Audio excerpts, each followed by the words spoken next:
Cette semaine, c'était le 1er mai, la journée internationale de la lutte des travailleurs. Et les insoumis étaient nombreux partout en France et ça tombe bien parce qu'on a beaucoup de propositions à faire valoir. D'abord, il faut dire que nous ne lâcherons jamais sur la retraite à 60 ans. Mais sur la réduction du temps de travail, nous demandons aussi la semaine de 4 jours et la 6e semaine de congés payés.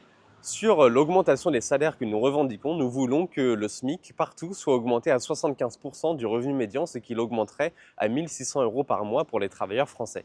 Et il faut dire quelque chose, non, l'extrême droite n'est pas un allié des travailleurs et sera un éternel ennemi. Par exemple, ils avaient voté contre l'augmentation du SMIC avec un argument qui est le suivant. Il faut réduire l'écart entre le salaire brut et net plutôt que d'augmenter le salaire brut. Alors ça, c'est le pire argument pour la cause des travailleurs. Pourquoi? Car cet écart entre le salaire brut et net, il ne faut pas oublier que ce sont des cotisations qui permettent de financer la retraite, la protection sociale et des assurances comme l'assurance chômage.